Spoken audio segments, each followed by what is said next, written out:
There's a scary statistic right now that 1 in 44 children are going to be on the autism spectrum somewhere. You have to ask yourself, how in the world can it be? We are the richest country in the world, in my opinion, okay? But if you rank us in health, where would you think we'd fall? Top 5, top 10? No. How about the bottom? Every industrialized study that shows America is last in healthcare. So if you're out there looking for answers, wondering, how did my kid get here? Why am I the one having to deal with this out of 44, which is still an astronomically low number, 1 in 44. Today we're going to talk about the Neuro Storm. We're going to talk about how we get to this point, and then most importantly, we're going to give you hope. We're going to give you answers, and we're going to show you how to help these kiddos get out of this little funk that they're in. And I say little, that's very minimizing. This is a big, big issue. And when we start to understand the hows and the whys, we can turn left enough to get out of the storm. And so we are going to start with my own personal story. Our Mary Grace, born a month early, ended up in the NICU for 10 days. And everything, you can see her up in the upper corner here with all the little tubes. Can you imagine as a parent? Could you imagine if this is your kid and you have to leave him in the hospital? My wife and I were the ones that never left. I had the night shift. I was there from like 9 o'clock, 7 o'clock at night till 5:30, 6 o'clock in the morning. My wife came first thing in the morning, and she stayed all day long until I got there at night. And we did this with 3 other kids at home. Yeah, it was a bit stressful. I understand that. And the game of understanding this was 26 years ago, and understanding that we have to figure out, how do we break the storm?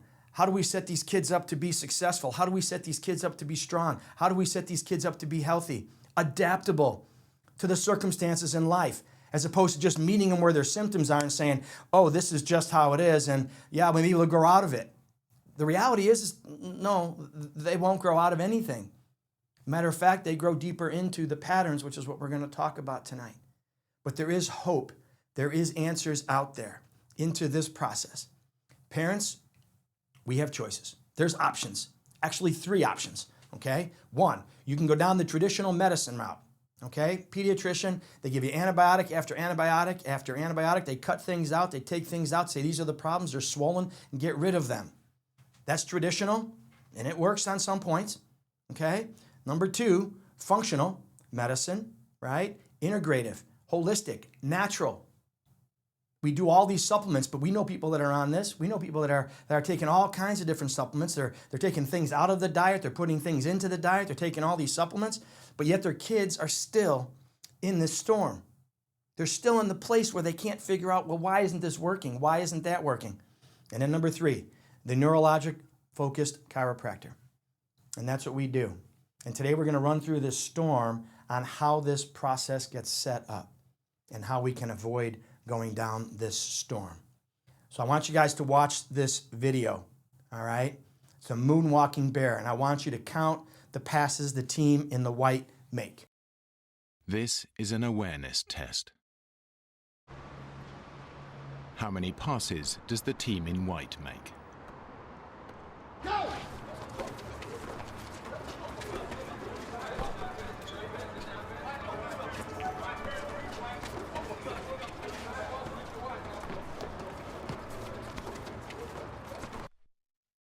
The answer is 13. But did you see the moonwalking bear?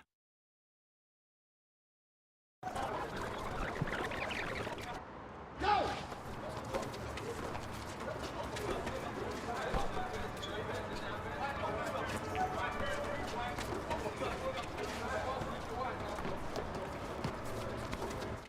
It's easy to miss something when you're not looking for it.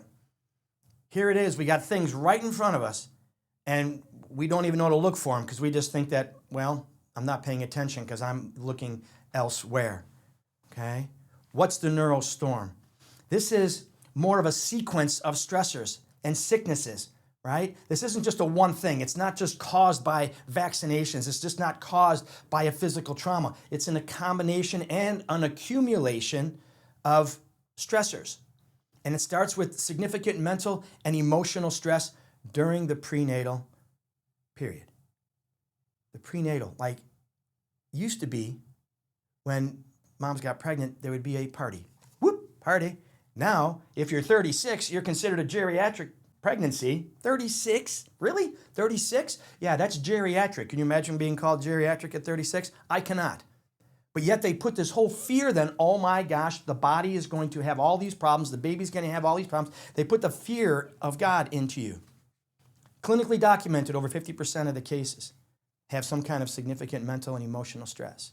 And that's just when you get pregnant. And imagine now, when you're in this process, does life come easy? Again, when we had our second, third, fourth, fifth, right? Life got super busy. It wasn't even that it was bad. It was just busy, running in 20 different directions. That run, significant. That's an emotional stress. Heaven forbid something bigger. Loss of parents, traumas, car accidents, moving houses, moving jobs, moving states. All these little things play into part. And then we have medical interventions at labor and delivery. Anytime that they get in the way, anytime that they do, from either inductions, epidurals, C-sections, forceps, vacuum extractions, and this is clinically documented in over 80% of the cases, have some type of medical intervention during the process of birth, which is another added layer. And then these kids come into the world, and now they're stressed out. Now they're colicky. Now they're constipated. And again, we're told, they'll grow out of it. Don't worry about it. Here, take all these supplements. Take all these medications to just push poop out. But they don't fix the whole system. Clinically documented. Constipation 4 times more common in children with autism than those without. Then these kiddos, as neurologic systems progress, now they grow into a sensory, constantly sick, challenging toddler.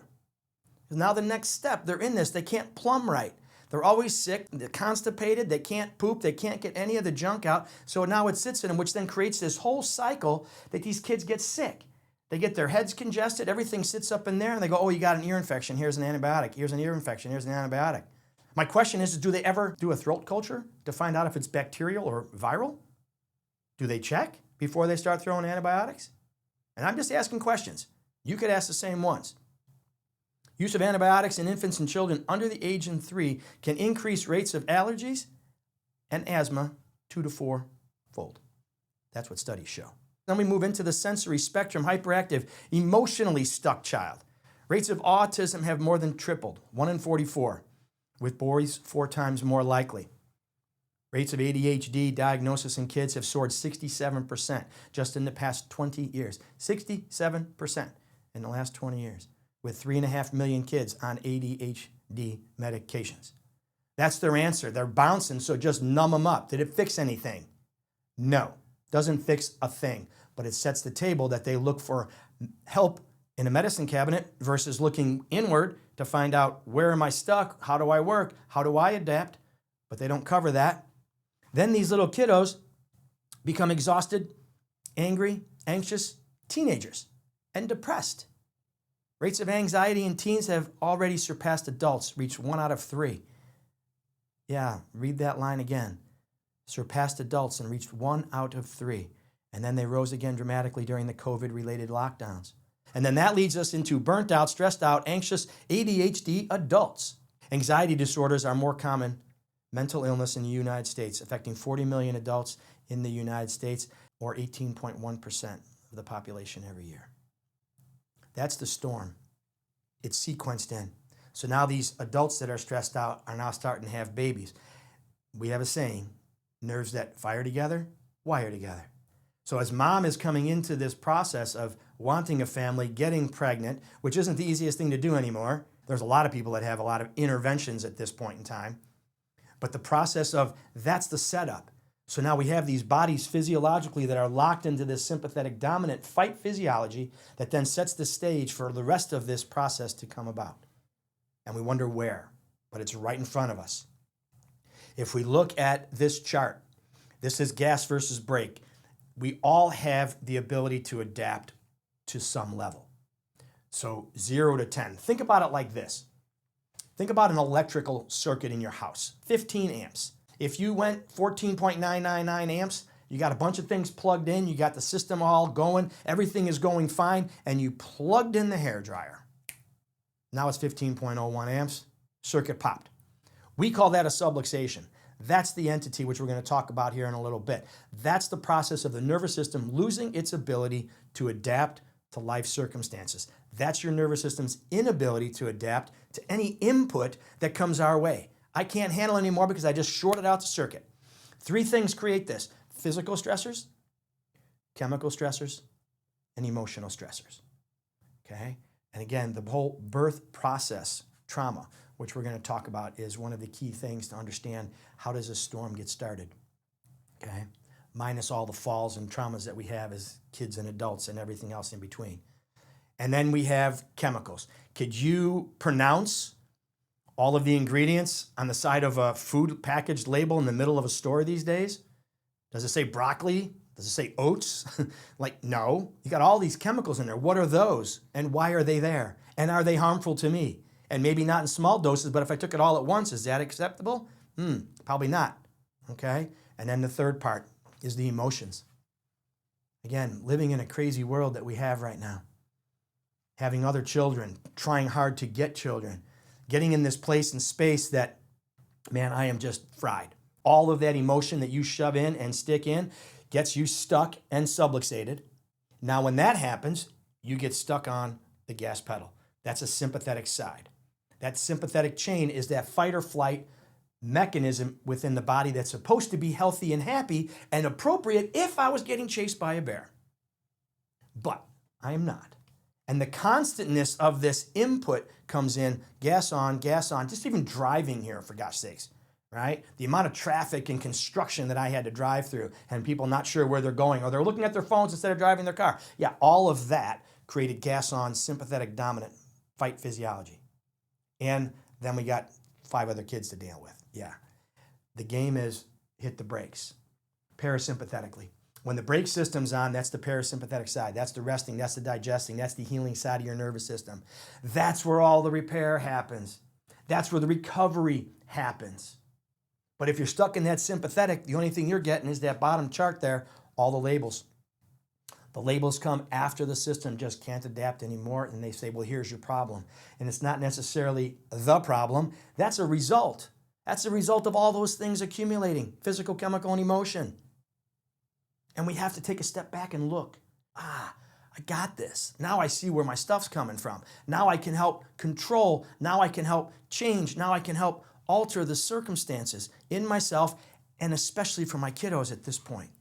Because I'm the leader. My wife is the leader. We are the leaders.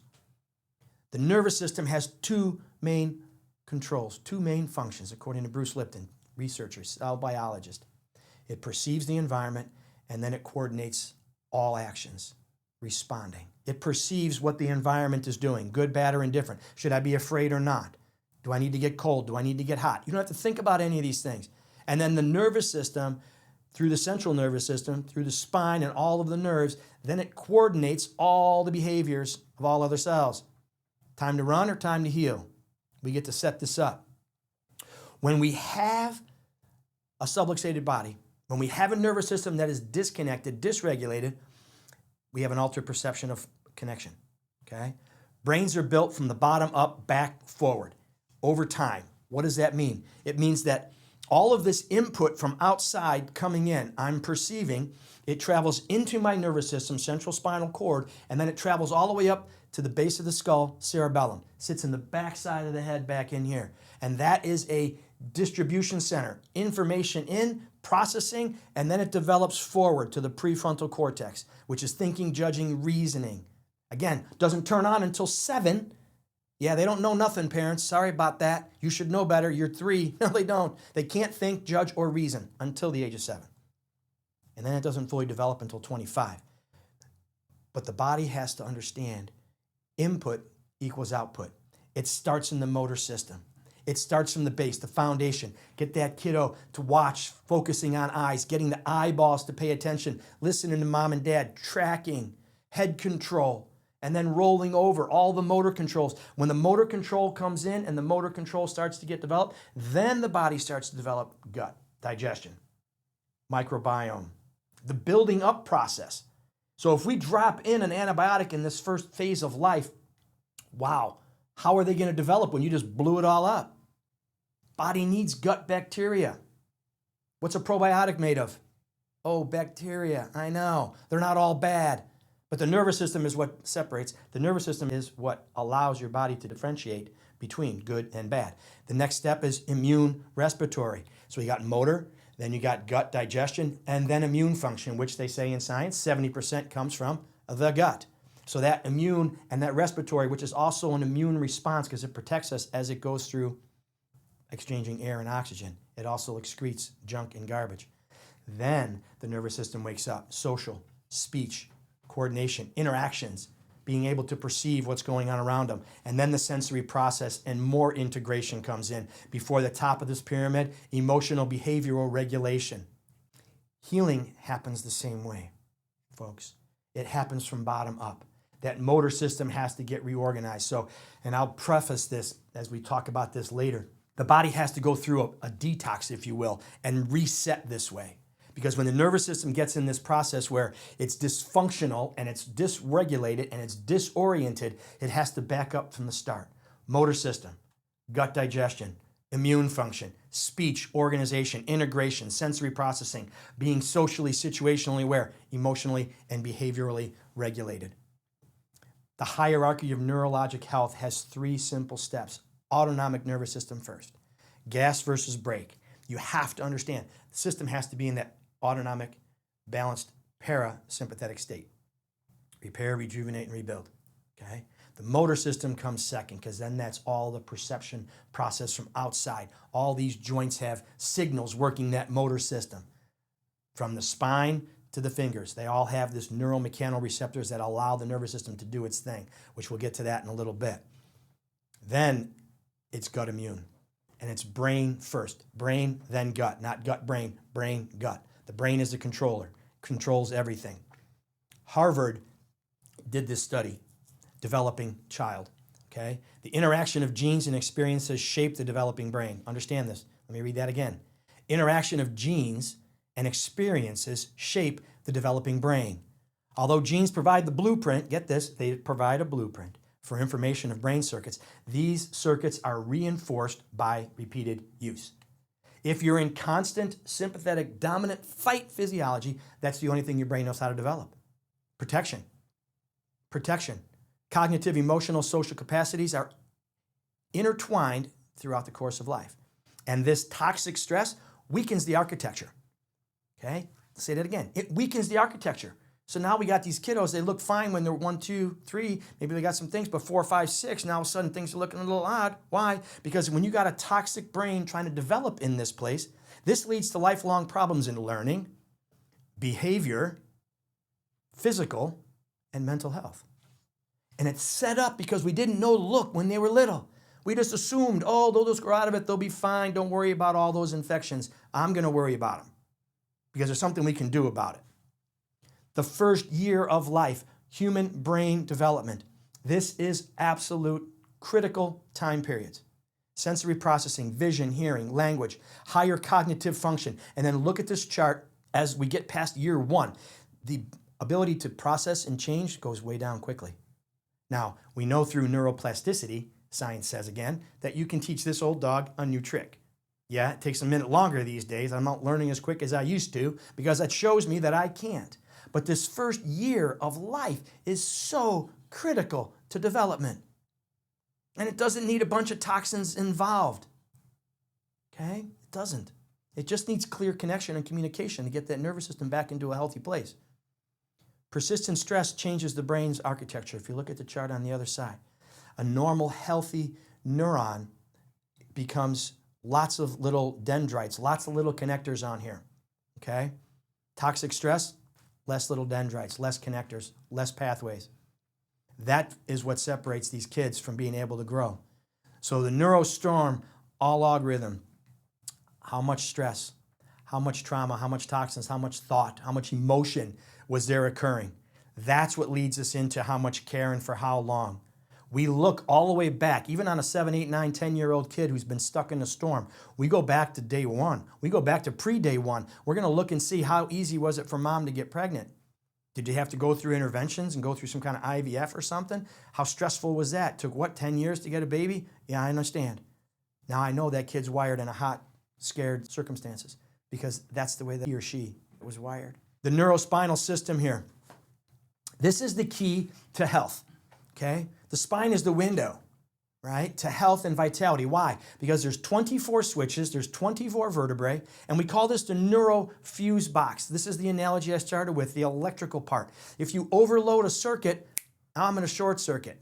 And depending on where that circuit gets disrupted, if it's just at the top, say just C123, vagus nerve, okay? You probably have an idea that vagus nerve is involved in this somehow. That is the big activator of the brakes, parasympathetic. And if a child has this big, strong engine with no brakes, that's what leads us down this. And the spinal is more connections and communications. We call this the superhighway. That's very important because it's brain to body and back again. Communication, coordination, control. Every other cell, tissue, organ system, everything is under the control of the central nervous system. Even simply as a tooth. If the nerve to the tooth dies, what happens to the tooth? Yeah, the tooth dies, okay? So this neurospinal effect, looking at this from level to level to level, we can pretty much predict-ish, I say, because there's lots of overlaps, but where things happen.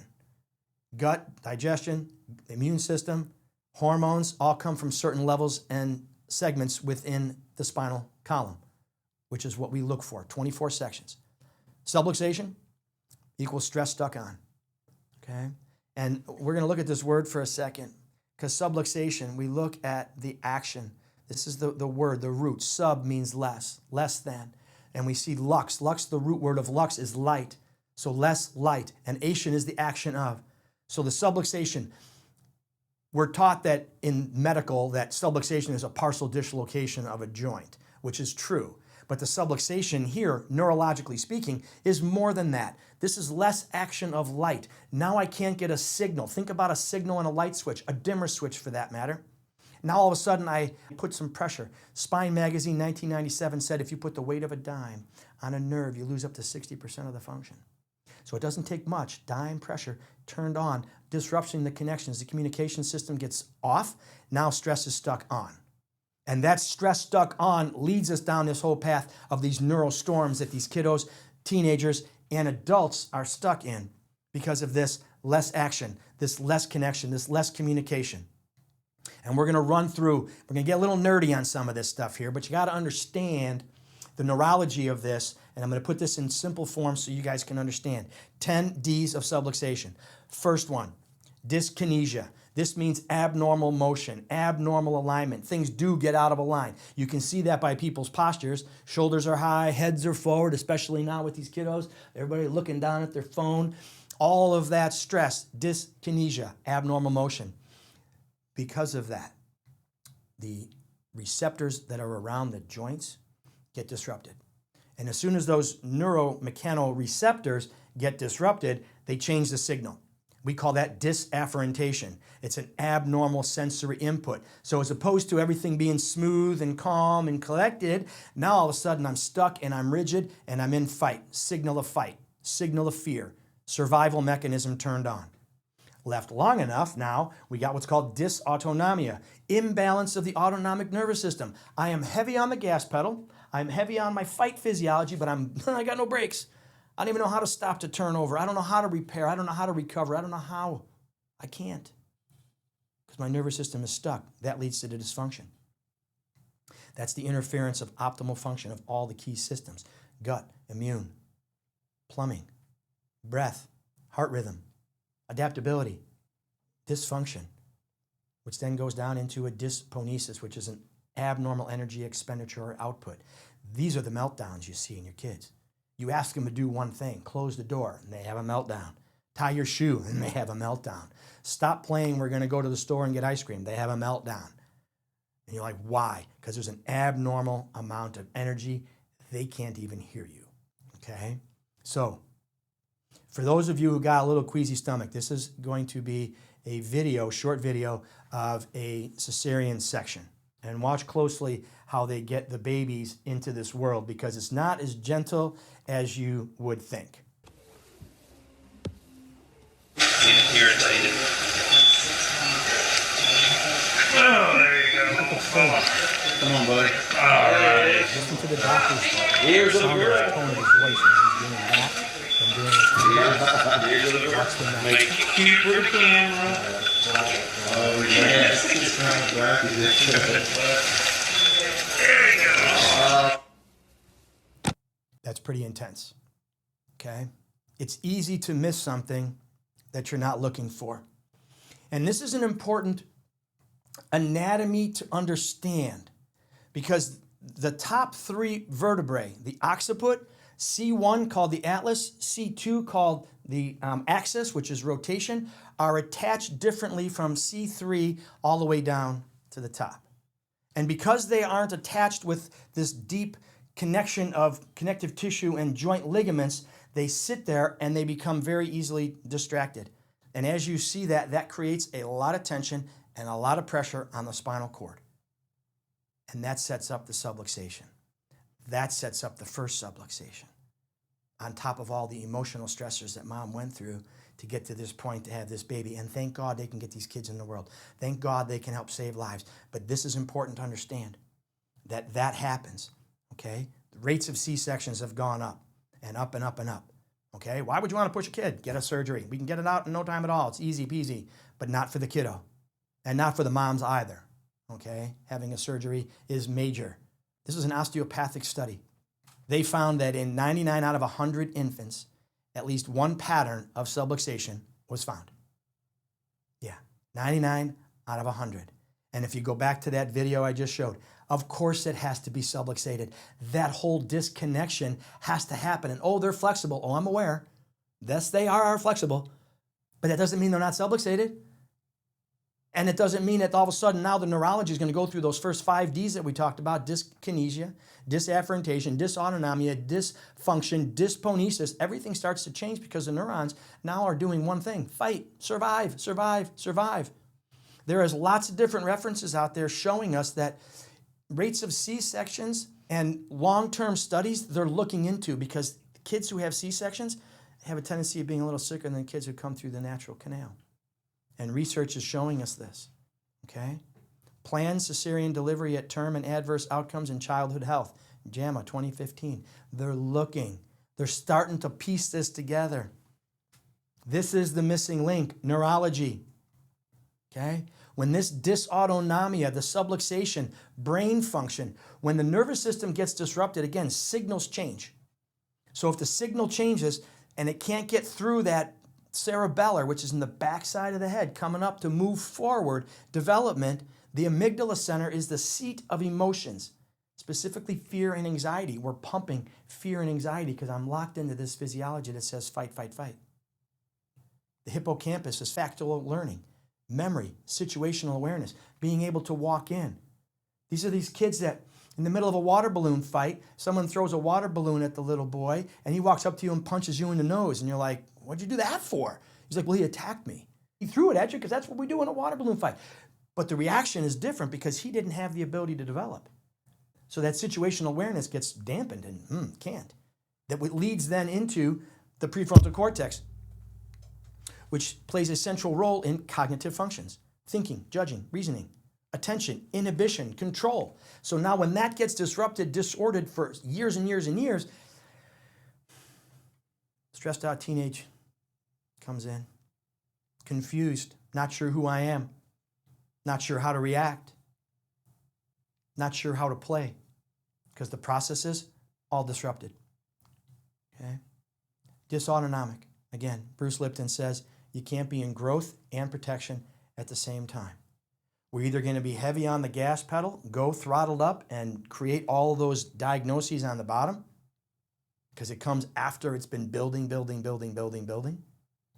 okay?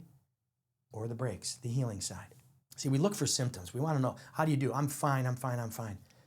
So the number one killer, heart disease, in over half the cases, 57% of the people have this experience as they find out. 57% of the people with heart disease die. First symptom. You ask them a week or two before or a day before, how are you, healthy? Probably say yes. Maybe a little tired, but I'm healthy, I'm fine. But yet they died of a heart disease. Thankfully for all the early interventions right now, but they don't even know it's building, do they? So the sign, the symptom, the action afterwards is always the last thing to show up. We have to look deep into the system to find out, is it already brewing, which is what our systems allow us to do. Look at the nervous system, which is the controller, perception, and coordinator of all things, okay? And this vagus nerve is the biggest activator of that healing side of the nervous system, the parasympathetic side, okay? So the vagus nerve and sensory processing disorder. So the sensory modulation disorder may have physiologic activity that is different from children without it. That these physiologic and behavior manifestations of these sensory modulation disorders may affect a child's ability to engage in everyday social, communication, and daily living skills. Think about that. If the nervous system stuck on the gas pedal, poor vagal tone, connection, doesn't fire correctly, okay, leads us to everyday social, communication, and daily living skills deficiencies.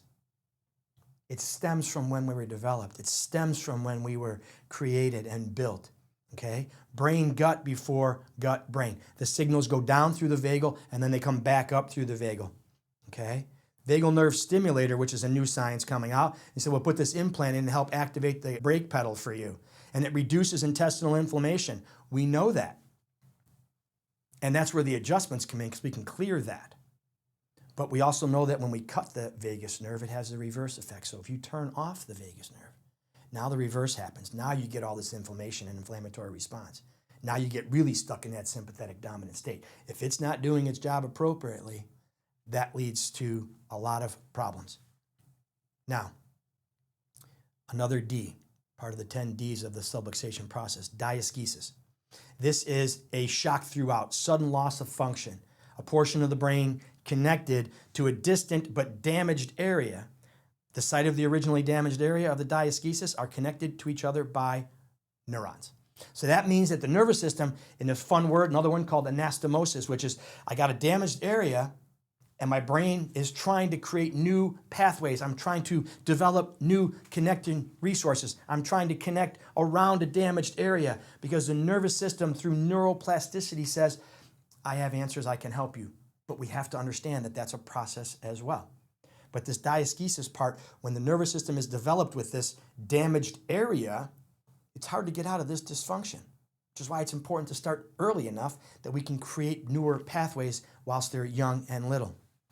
Developmental diaskesis. Now this is hypothesized that in critical period of development, cerebellar dysfunction, hear me say that again, cerebellar dysfunction may disrupt the maturation of distant neocortical circuits, leading to cognitive and behavioral symptoms, including autism. Traditionally, they thought that the cerebellar was just about motor control, but in recent studies, however, suggested it influences childhood cognition. Again, nervous systems, brains are built bottom up, back forward. So that whole input, perception of surrounding areas from everything in the environment, in through the spinal cord, all the way up to the cerebellar, distribution then comes from back forward. So that developmental diaskesis, when you interrupt that flow, now we have these chunks of areas, whether it's speech, delayed, situational awareness, delayed, hyperactivity, locked in. All of those things come because I can't function appropriately because I've been subluxated from birth, leading to this problem. Distortion, disruption, disconnection, and finally the damage, the rest of the Ds. 10 Ds of subluxation, these subluxation. So when that abnormal input comes in to the cerebellar, now the cerebellar can't talk to the thalamus, can't talk to the associated cortex, can't send the signals appropriately, then we have a problem. And then they start giving you labels, autism being 1 in 44 these days. Before finding the health doctors, this is a quick little video of a little boy, John, who was struggling with anxiety, 4 years old. Couldn't talk, speech delays, constantly sick, chronically sick, after sick, antibiotic use after antibiotic use. This is him trying to have a discussion with one of our team. Gotcha. Yes, sir. Yes, sir. Yes, sir. Ah, that's all good. What do you see? You know what my favorite thing down there is? Ice cream. No. No? He knew what he wanted. He pointed, he kind of grunted, it is a tried it to is a make words. He had sound, sort of, Looks like but a he didn't have don't know the what that would be. functional It's on a capacity C. to Kite? say the That word. might be the tail of the kite. No, it's a, No, it's a K. the K. Okay, kite's over there. C. Completely disconnected. Yeah, it's an E. Barely looked you in the eye when he Oh, it first might be started electric care with eel. us. There was a few times that I had to adjust It's an him eel. in the hallway Smart man. because But he was you're having a smart. meltdown It's trying to get into the office, How'd you get so smart? hitting How'd you get so aggressive smart? towards his little brother. Thank you. They knew a chiropractic was working when John started loving going to daycare, stopped hitting, and started talking in long phrases. How many candies do we think were in there? There's a lot. There is a lot. One at the red one, one in the the expression blue on one, his face. and one in big one. There is a lot. Smiling, he's paying attention. And then look at this says trick or treat. But Took that's months to get here, but we got him There there. is candy. Oh my We're goodness. looking at the corn. candy corn. That's a lot. How many candy corns are there? Guess a big number. 101. 101. Should we write 100? Want to measure things. This Neuro Storm can be detected by using technologies that help us assess how the nervous system is sending immediate, now, appropriate physiology. What are we doing? So we do 3 tests in our office. We do a thermal scan, measures the heat differences between right side, left side. And that tells us how the autonomic function of the nervous system on those segments from the sacrum all the way up to the occiput, how are the segments working, which then helps us go back to that neurofuse box superhighway chart, and we can go, oh, look, distorted patterns, distorted patterns, distorted patterns. Let's see where those go. Then we do a surface EMG. Big words are electromyogram. The electromyogram measures the amount of energy. Every time I contract a muscle, there's a certain amount of energy and action potential, electrical impulse. We're going to take a picture of that and measure. When you sit still against gravity, how much work do I need? Either normal amount, 1 standard deviation, 2, 3, 4 off the chart. Sometimes it says, I'm done, and it quits, and it gets really quiet in there. And the nervous system is, I'm shorted out and shut down. We look at balance, right side, left side, how much torque and tension is built up in there. The third test we use is heart rate variability. Heart rate variability measures the rhythm of a heartbeat. It measures the difference between each one in milliseconds. The bigger the variations in milliseconds is very small, but the more that the variations, the more adaptable that you are. If things become stuck and rigid, low tone on that whole system, the nervous system shows us that the adaptability goes down and locked in, okay? This is JoJo, and he had a rough start to the years that he had. So JoJo was a walking and talking 12, 13-month-old, and he ended up catching a COVID-type infection that literally took him out. He was going to OTs, PTs, and eye doctors because he literally went from this vibrant little kiddo to he was a lump. He literally couldn't walk. He couldn't swallow. They were going to put a feeding tube in him. He couldn't make eye control. His eyes went in 2 different directions. He couldn't digest. He was constipated all the time. He lost his ability to move. So we started care with Mr. JoJo here, and we put him on an intensive. I mean, he was getting adjusted every day. We did that for several weeks to get his nervous system back to the point of being regulated. So this is him at age 2 after we started coming out. This is after months of care. Can you do it on Just camera now? Go. starting You to got try and it. figure Go, out, JoJo, go. again, bottom up, Go, back JoJo, go. forward, to figure Oh, out so how to close. use the system. Motor first in the healing department. Before gut, before immunity. No, Motor. don't block me. Age 4, 2 years later. Ducky. See, he's got glasses. A lot of corrections having to happen here.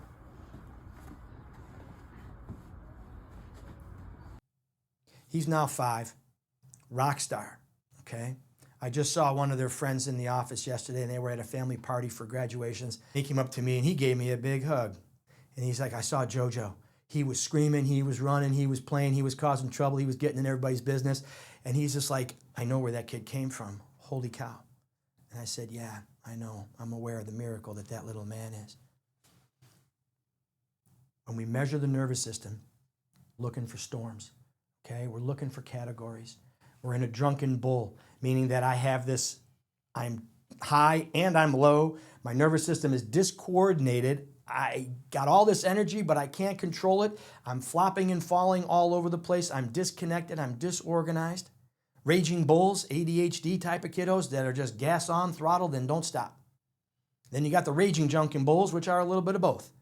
But we put these kids in these categories because it helps us look for and how to unwind their central nervous systems. And as we unlock and unwind their nervous systems, bodies can heal from the bottom up, back, forward. Bodies start to rejuvenate. This is our little buddy, Parker. Mom sends me this text. Of course, on the day we find out we are seizure-free, we want to wear our Dr. Jim t-shirt. Thanks. That is amazing to me. Again, his body built through the diaskesis. He had damaged areas of his brain from a process from birth to even pre-birth, because mom had a very stressful marriage. She had a very stressful pregnancy. She had a very stressful delivery. And Mr. Parker, as he was growing, developed seizures. And I say simply, adjustments.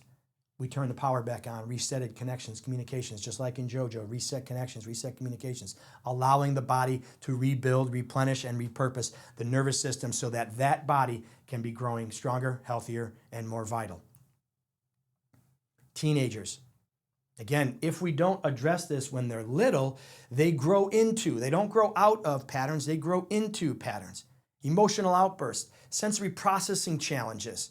It's separated from regular classes. They have to be put in different places. Suspended from schools because they can't control their actions or their behaviors. Not a detriment, well, it is a detriment, but it's not to their own fault is my point. They can't because the nervous system won't allow them to process the way that it processes in strong, healthy, and vital kids. But as we adjust and reset and connect, and you can see here from the charts, everything is getting better. The charts are getting cleaner. Whites are normal. We look at the charts and we go, this little white dot representing the overall adaptability should be up in the green box. We're getting closer. Are they done? Not yet. There's still stuff to do. But afterwards, better emotional regulation. Regular classes again. Going back to straight A students. Comfortable in their own skin, one. And then in school and circumstances and situations. So these teenagers have all come through their own personal storms.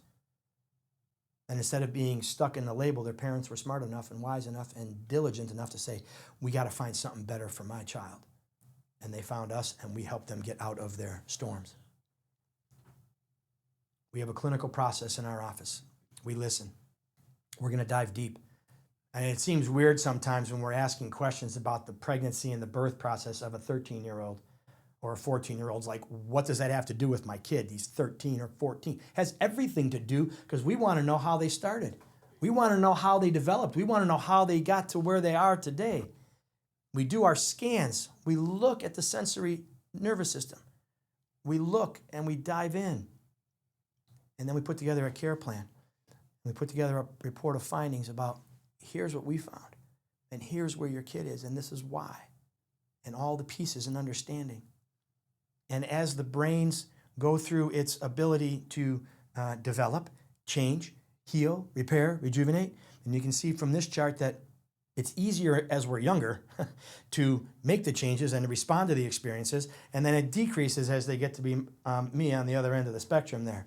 And then as it takes change, which it still does, it just takes more effort as we grow older to make those changes neurologically.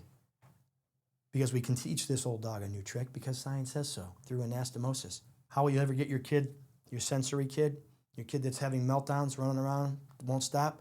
Doesn't matter to us. We'll adjust you at the front door. We'll adjust you on the floor. Doesn't matter. We meet them where they are, not where I'm at. We hardly use our tables for kiddos. We're on the floor most days, okay? Sometimes we're in the foyer. Sometimes we're in the car. We meet you in the car. I got you. But as we do this, it's amazing watching. Mom's watching a kid having a meltdown in the office, and I'm like, I got it. My team has it. We adjust them on the floor. They get adjusted. Then they hop on the table. We give them a pretend adjustment the second time, but we turn the system on, and the body becomes awake. So here's your action steps, parents. Keep seeking for hope. Keep seeking the answers because they're there. And they're there lying deep within your own child, within the nervous system. We just have to find the problem areas and unlock the connections and the communications and restore that signal so that the brain body can connect again. Okay? Our office, the Health Doctors, located in Warrenville. Follow us on Instagram. Info@thehealthdocs is our email. Our office number is down there as well. Reach out, contact our office. Our staff will take you and guide you through the process to get you or your kiddos, or most importantly, your whole family checked and scanned into getting back on health and vitality. Thank you.